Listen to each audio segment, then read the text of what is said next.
Europe లో భారతీయులకు free education మరిన్ని వివరాలకు విదేశ్ కన్సల్ట్ 9676502888. నమస్కారం అనిల్ సింగ్ గారు. నమస్తే శిరీష. సో మనం చూస్తూ ఉంటాం, మన దగ్గరికి చాలామంది కూడా రావడం జరిగింది అప్పుల నుంచి ఎలా బయటపడాలి అని.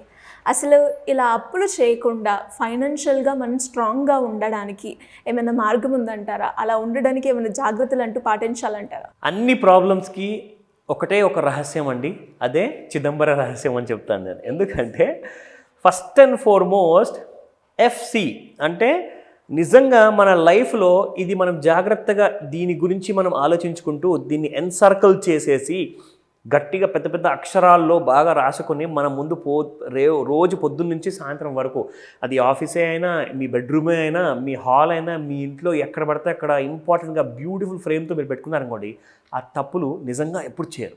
అంతేనా అండి, ఇంకేం చేసే అవసరం లేదా అంటే ఉంది, చెప్తా. సో నో అండ్ నెవర్, ఈ పదం గుర్తుపెట్టుకోండి. No and never financial crisis అనేది మీ నీడను కూడా తాకనివ్వద్దు. అసలు మిమ్మల్ని తాకే ముందే మీ నీడని తాకాలి. సో ఆ ఫైనాన్షియల్ క్రైసిస్ ఒకవేళ మీ దగ్గరకు వచ్చిందనుకోండి, లిటరల్గా everything goes in a bad shape అనమాట. అంటే మనం ఏవేవో ఆలోచిస్తూ ఉంటాము, యంగ్గా ఉన్నాము, ఉద్యోగం వచ్చింది, ఇల్లు కొనాలి, కారు కొనాలి, స్టేటస్ సింబల్ మెయింటైన్ చేయాలి, పెళ్లి చేసుకోవాలి, తల్లిదండ్రులు బాగా చూసుకోవాలి, ఇవన్నీ ఉంటాయి అందరికీ కోరికలు. ఇవన్నీ కోరికలు ఉంటాయి, కానీ కోరికల కోసమే కదా మనం అందరం ఆలోచించుకోకుండా చాలా అప్పులు చేస్తాం.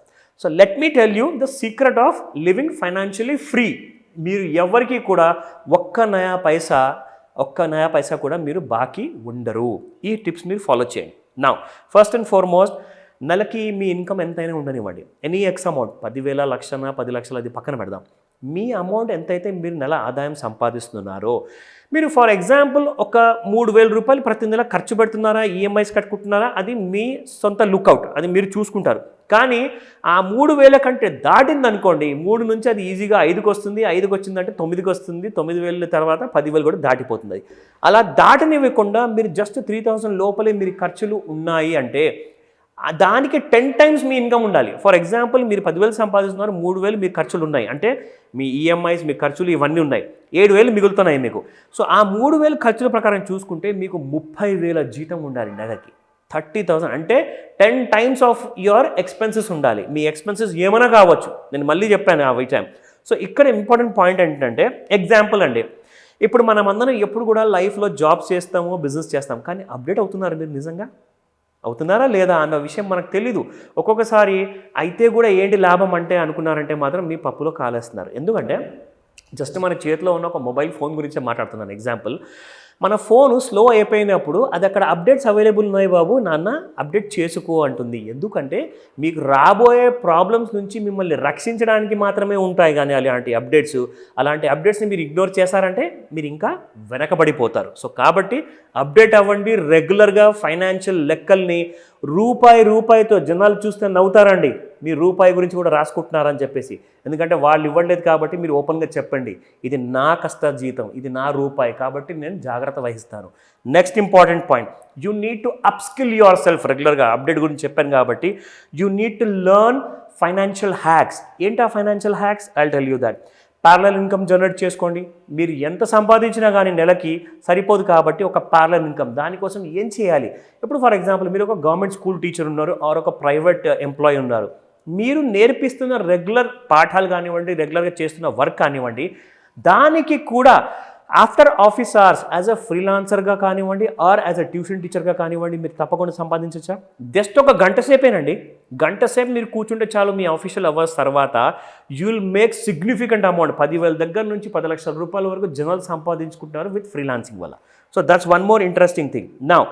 నాకు పెట్టుబడి అసలు తెలియదండి, ఎలా చేయాలి? నాకు తెలిసింది రెండే, రియల్ ఎస్టేట్, లేదంటారా బంగారం. మీకు తెలియకున్నా కానీ ఒక ఫైనాన్షియల్ అడ్వైజర్ హెల్ప్ తీసుకొని మరి మీరు మ్యూచువల్ ఫండ్స్లో ఇన్వెస్ట్మెంట్ చేయండి. ఎందుకంటే గోల్డ్లో రిటర్న్స్ మీకు సంవత్సరానికి ఎక్కువగా రిటర్న్స్ ఒక్కొక్కసారి రాదు. రియల్ ఎస్టేట్ అంటారా, ఒక్కొక్కసారి డబ్బులని లక్షలు పెట్టేస్తారు, అది అలాగే ఉండిపోతుంది, రేట్లు పెరగవు. కానీ స్టాక్ మార్కెట్ మాత్రం పడుతూ ఉంటుంది, పెరుగుతూ ఉంటుంది.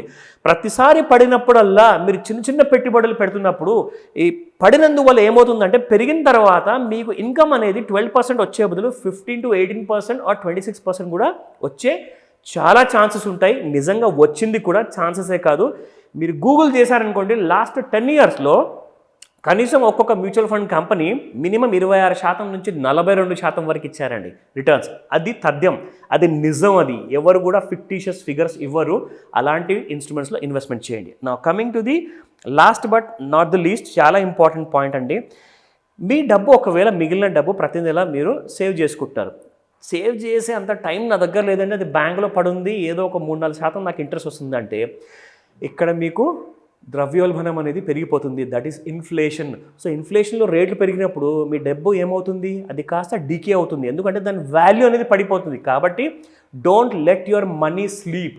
మీ డబ్బు ఒకవేళ పడుకోవడం మొదలుపెట్టింది అనుకోండి, మీరు ఎక్కువగా వర్క్ చేయాల్సి వస్తుంది. సో కాబట్టి మీ డబ్బుకి పని ఇవ్వండి. మీ డబ్బు మీకోసం వర్క్ చేస్తేనే మీరు సుఖంగా పడుకోగలుగుతారు. So keep this point in mind. And very importantly ఏంటంటే కంపల్సరీ సేఫ్టీ నెట్ అనేది క్రియేట్ చేసుకోండి. ఏంటది కంపల్సరీ సేఫ్టీ నెట్ అంటే దోమలు రాకుండా, దోమలు కడవకుండా ఒక నెట్ అనేది వాడమంటున్నారా? అది కాదండి. మీరు కంపల్సరీగా ఒక ఇన్సూరెన్స్ అనేది మీకోసం మీరు కొనుక్కోవాలి. ఎందుకంటే ప్రతి ఫ్యామిలీకి ఒక్కరే బ్రెడ్ ఎర్నర్ ఉంటారు. అంటే ఇల్లు నడిపించాలి అంటే ఒకటే జీతం అనేది వస్తుంది. కాబట్టి ఒక పర్సన్ పెరిగేది, అది భార్య కావచ్చు, భర్తే కావచ్చు, లేదంటే చాలా ఫ్యామిలీస్లో కొడుకులే ఉంటారు చేసేవాళ్ళు, మగవాళ్ళే ఉంటారు. వీళ్ళందరూ కూడా ఖచ్చితంగా కనీసం ₹1,00,00,000 నుంచి ₹5,00,00,000 వరకు ఒక టర్మ్ ఇన్సూరెన్స్ పాలసీ తీసుకోమని చెప్తాను. రేపటి రోజున ఏదైనా జరిగిందనుకోండి, జరగకూడదు, ఖచ్చితంగా ఫ్యామిలీ రోడ్డు మీదకి వచ్చేస్తుంది. సో ఆ విషయం గుర్తుపెట్టుకోండి. లాస్ట్ పాయింట్ ఇంకొకటి ఇందులోనే నేను యాడ్ చేస్తున్నాను ఏంటంటే, ఎమర్జెన్సీ ఎప్పుడు వస్తుందో చెప్పి రాదు, మీకు ఇన్వైట్ చేయదు. కాబట్టి దయచేసి క్యాష్ ఎలిమెంట్ బ్యాంకులో కాదు, మీరు ఒక మంచి యాన్యుటీ డిపాజిట్ స్కీమ్లో ఇన్వెస్ట్మెంట్ చేయమంటాను. ఎందుకంటే అందులో మీకు వచ్చే రిటర్న్స్ ఒక చిన్న కంపౌండింగ్ ఎఫెక్ట్ వస్తుంది. కాబట్టి అలాంటి ఇన్వెస్ట్మెంట్ చేసుకోపెట్టమని చెప్తాను. ఎందుకంటే వచ్చే ఖర్చులు చెప్పకుండా రావు, అది మనకు తెలుసు. కాబట్టి ఖచ్చితంగా మనం ఇలాంటి ప్లానింగ్ చేసుకుంటేనే మీకు ఒక ఫైనాన్షియల్ ఫ్రీడమ్ అనేది అది పెరుగుతూనే ఉంటుంది, కానీ ఎప్పుడు కూడా తగ్గదు. మీరు అప్పుల జోలికి ఎప్పుడు వెళ్ళరు, అప్పుల బారిన పడరు. సో ఖచ్చితంగా మీరు ఇంకా నలుగురికి ఒక ఎగ్జాంపుల్ సెట్ చేస్తారు సొసైటీలో, అండ్ మీరు వాళ్ళందరికీ హెల్ప్ చేయొచ్చు. So keep this point in mind. Financial freedom is most important. True sir. Thank you so much. Welcome Sirisha.